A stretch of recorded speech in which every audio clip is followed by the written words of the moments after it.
Bonjour à tous et bienvenue sur cette chaîne YouTube. Alors pour cette nouvelle vidéo, je vous propose une page de Mix Media, une page dans mon journal créatif, une page avec plusieurs techniques. Je vous montre tout ça en images.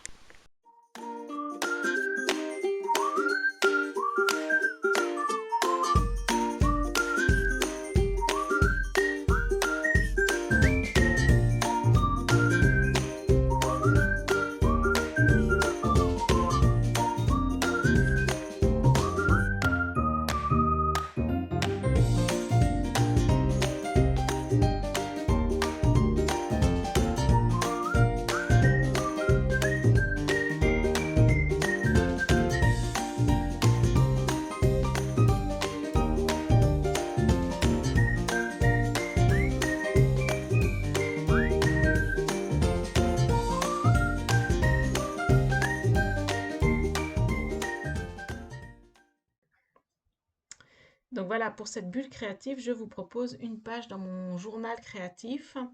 Donc pour ce faire, en premier lieu, j'ai fait une couche de gesso blanche et j'ai attendu que ça sèche avant de passer aux étapes suivantes. Donc j'ai commencé par utiliser de la pâte à relief, en fait, ça s'appelle comme ça, pour pouvoir faire un petit peu de relief. Donc là, au niveau des pochoirs, j'ai utilisé en fait un négatif d'une découpe faite à la caméo. Donc j'ai une caméo. Après, pour l'étalage, vous pouvez utiliser un pinceau ou utiliser une carte pour retirer le surplus. Moi, je trouve que c'est plus pratique avec le doigt, donc je le fais au doigt. Et donc, du coup, voilà, j'en profite pour mettre plusieurs serres. Je vais faire un peu une page un petit peu hiver, un petit peu hiver, hein. Donc, du coup, c'est pour ça que j'avais envie de mettre ces serres en valeur. Donc, pareil, vous n'êtes pas obligé non plus de faire tout en entier. En fait, là, le cerf, je le fais à moitié pour donner un petit peu de volume, enfin, un petit peu de matière à la page, en fait. Pour pas que ce soit une page dans un cadre, en fait. Ça permet de sortir du cadre. Et puis ensuite, j'utilise un pochoir, voilà, comme celui-là, et j'utilise uniquement les petits ronds. Alors après, je sais plus la marque de ce pochoir. Euh, voilà. Donc, ça fait un moment que je l'ai acheté, donc je sais plus. Bref, en tout cas, j'utilise ce pochoir et j'utilise juste les petits ronds. Le reste, et j'en fais un petit peu partout à droite à gauche. Alors comme c'est pas sec, il y a des choses qu'on peut pas faire, hein, bien évidemment, parce que sinon ça va abîmer ce qu'on vient de faire, hein. Donc il faut faire attention. Voilà. Donc voilà, je continue à mettre mes petits points un petit peu partout. Donc là, c'est vraiment une page où j'ai utilisé pas mal de relief. Alors, c'est vrai que j'aurais pu aussi la colorer, hein. La pâte à relief, on peut la colorer avec les encres, notamment les encres Aladine Inzink que je vais utiliser par la suite. Voilà, donc là, il faut attendre bien que ça sèche, c'est un petit peu long. Donc là, j'ai utilisé une encre à pigment Inzink et j'en profite pour mettre des petits points. Voilà, je secoue un petit peu pour mettre des petites taches comme ça à droite, à gauche. Alors, pour cette encre-là, il est possible de la sprayer, donc de mettre de l'eau et puis de faire en sorte que tout va se diluer. Mais là, j'ai juste tapoté pour avoir des petits points et des petites taches et je n'ai rien fait de plus que ça pour, euh, pour cette réalisation-là en tout cas. Mais c'est avec cette encre-là qu'on peut très bien colorer la gesso ou la pâte à texture. Voilà. Au préalable, vous le mettez dans une petite coupelle et vous faites votre mélange et après, voilà, c'est tout à fait possible. Donc maintenant que c'est sec, je vais pouvoir commencer à mettre mes embellissements et continuer ma page. Donc je vous ai dit, j'ai fait une page un petit peu hiver, cocooning. Euh, voilà. Donc du coup, j'aime bien mettre des... comment ça s'appelle? Des étiquettes comme ça. Et après, j'ai utilisé donc mes aquarelles. Avec mes aquarelles, j'en ai profité pour faire des petits points, enfin des petits... Ouais, comment on dit? Et puis j'en ai profité aussi pour faire des taches. Donc les taches, hein, pareil, vous prenez votre pinceau qui soit bien imbibé d'eau, bien imbibé de pigments d'aquarelle, et vous tapotez sur le pinceau pour que il y ait ces petites taches. Alors bien évidemment, c'est très aléatoire, hein. C'est vraiment, comme je dis toujours, il faut vraiment suivre la couleur, suivre les pigments, suivre un petit peu tout ça. Donc j'en profite pour faire ces tasses à chocolat chaud que j'aime beaucoup et je les colorise. Donc donc c'est la marque Les Ateliers de Karine. Je les ai colorisées. Donc d'abord je mets les tampons sur un morceau de... Donc là c'est du basil, hein, tout simple. Et je les ai colorisés à l'aquarelle. Donc ça, c'est vraiment une technique qui détend bien. Et une fois qu'ils sont colorisés, eh bien, je les découpe.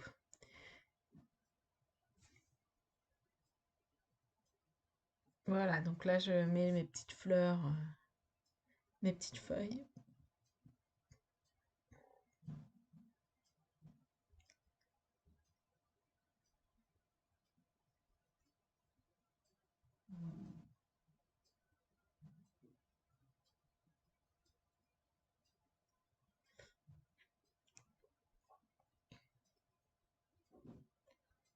Alors, il ne faut pas hésiter non plus à faire des mélanges. Et là, il me semble que j'ai fait un mélange avec du vert et du bleu, donc qui fait... voilà. Alors, comme vous pouvez vous apercevoir, moi j'utilise les deux pinceaux. J'utilise des pinceaux spécial aquarelle comme celui-là, mais je peux aussi utiliser des pinceaux un peu classiques pour coloriser ça. On n'a pas besoin d'un pinceau aquarelle.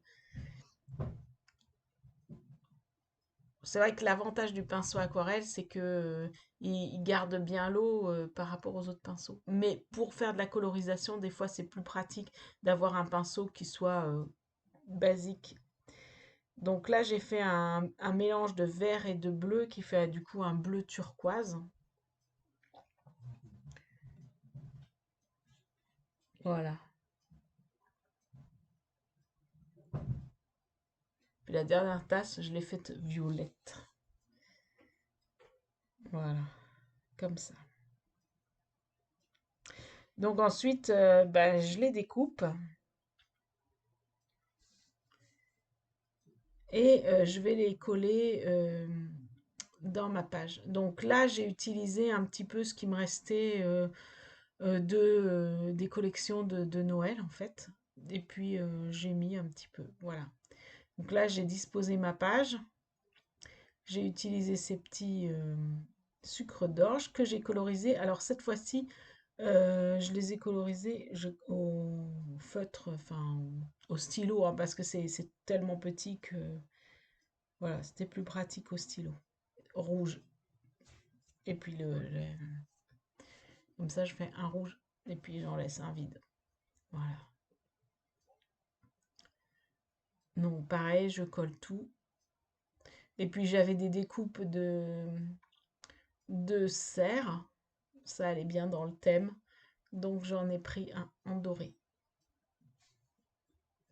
Voilà, ma petite tasse. Du coup, j'ai pris ma petite tasse bleue. Voilà. Alors, j'hésite pas à recoller, même si c'est des stickers, enfin des autocollants. euh, les, les stickers, j'hésite pas à les recoller parce que, bon, comme il y a du texture, tout ça, ça colle pas forcément super, super. Donc, j'hésite pas à les recoller. Et là, j'ai mis un petit cerf avec des écritures. Donc, voilà.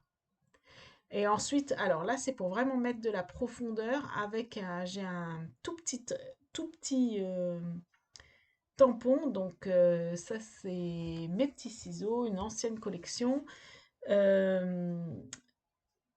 Et c'est des flocons de neige.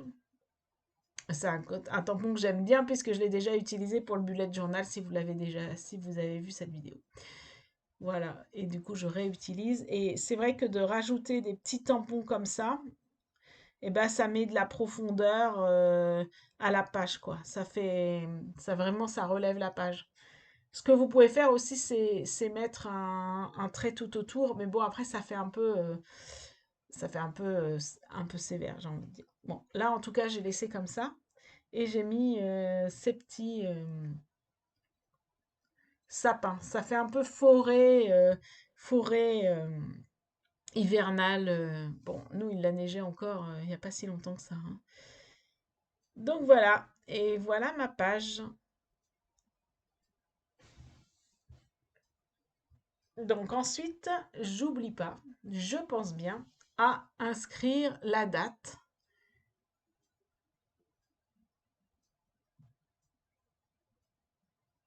Et voilà, je vous la présente.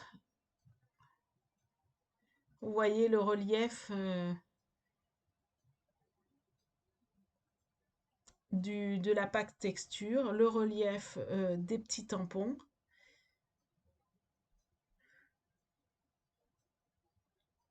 le rouge qui donne quand même un petit peu de couleur, parce qu'on est quand même dans une page blanc et rouge. Et voilà.